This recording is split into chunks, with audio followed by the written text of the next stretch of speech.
Hey everybody, welcome back to Why Not RV. On this week's episode, we're going to show you what I did to put a residential 240 volt washer dryer into this RV.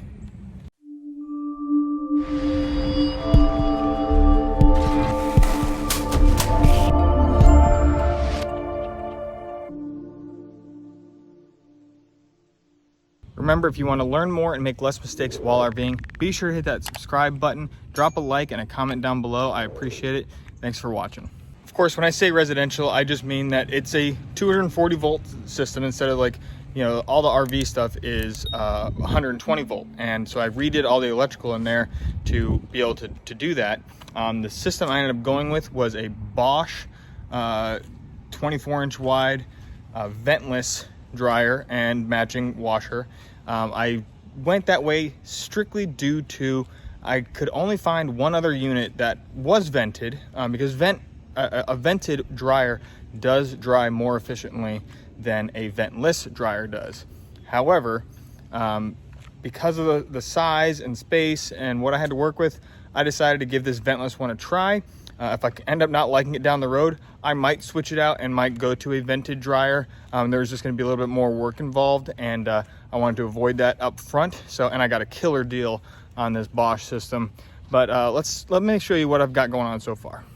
As I've already mentioned before in a couple other videos, I have a lot that I'm doing to this rig all at once. So one day I might come out here and get one thing done. Another day I might get another thing done. And it's just real difficult to get all that stuff recorded at the same time because some of this stuff is there's just so much going on. So I'm sorry I didn't record everything, but let me show you what I did so far with the dryer. So the washer goes down below, which obviously it's not in here yet, but I put a liner down here, which I'm going to actually go ahead and secure up so that if it ever leaks, it's going to collect into that liner. I'm going to put a water meter in there that's going to be on Wi-Fi. I took out the 120 volt outlet that was there and same thing with the dryer. You can't see it, but I took out the 120 volt outlet that was in there and I relocated them to this upper cabinet. I put one up high and one down low. That way I'm still reusing those 120 volt circuits for some outlets, and in here is a great little spot to be able to put something like the Wi-Fi repeater that I need for the water sensors, or one of my my cameras I might be able to plug into here and wire it up somewhere up here on the ceiling. So that's why I did that. So as you can see, the dryer is already in place. It was not easy, but basically what I did was, again, I removed the 120 volt outlet that was in there. Okay, down below, as you see, this little box over here, that was already there. Okay, that's an access port that Keystone put in to be able to access some plumbing that's back there into the in between the half bath and this area. But anyway, so I used that access port to be able to run my 240 volt. I ran 10-2 wire from here down under to where I have a sub panel that's going to be going in. So I'll show you guys that later. And then I just chased the wire up and I got the outlet mounted. Let's see if I can get a shot on it. Right back in there. So you can see it's already plugged in. And the, this thing is a condensating dryer. So that's why you see down here, I left this little hole where the existing plug was at because the dryer has a drain tube that goes into the same drain as the washer is going to go into. So again, don't have the washer in here yet, so I might still have to manipulate that a little bit or move the hose, but that's why I left that in there. And also you'll see a little extension cord hanging down right there, and that's because the washer set for this particular set plugs into the dryer. Okay, so the dryer plugs into the wall, the washer plugs into the dryer, and that's how it gets power. So I had to build an extension cord because the cord that's on the washer is designed to go from the washer to the dryer, and that's it.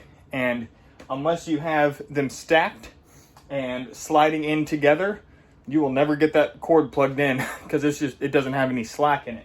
So that's why I built that a little extension cord. I'm not going to show you what I did with that or how to do it, because if you don't know how to wire up an extension cord like that, you probably shouldn't be doing this project anyways. But that's where we're at right now. Here we are, fully installed. We got the dryer up top, which I know I've already shown you, and we got the washer down below, and it is currently running a load as we speak. So this is a Bosch unit. Again, it's a 240 volt dryer that feeds down into the washer its own little plug. So we've absolutely loved the units. Now I will say that I bought these units used, which is great because I got a killer deal on them. However, we were out in Colorado and the washer was in mid-cycle, and we'd already done laundry for a couple weeks, but it all of a sudden crapped out on me. It made a real bad noise. To make a long story short, I had to replace some components. No big deal. Ordered them online, got them in, replaced them. Wasn't the right parts, so I had to order more. I shouldn't say it wasn't the right parts. It just wasn't all the parts that broke. But neither here nor there. So that's the washer dryer fully installed. It is ventless dryer, like I said. And again, so far it's been great. It dries in a very ample amount of time. Of course, the dryer does pull quite a bit of power, but I typically try and do this during the day. So I'm not actually using anything from my batteries. I just let it pull from the solar, because the solar is making 4,000 plus watts at this point midday, and the dryer I think is like 2,500 watts. So and it only runs for hour and a half or 2 hours at most if it's like a really big load. So that's really it. It's been great. We've absolutely loved it. If you got questions about it, please drop them in the comments below. I'd be happy to try and answer those questions for you. And thanks for watching One Out RV. Bye.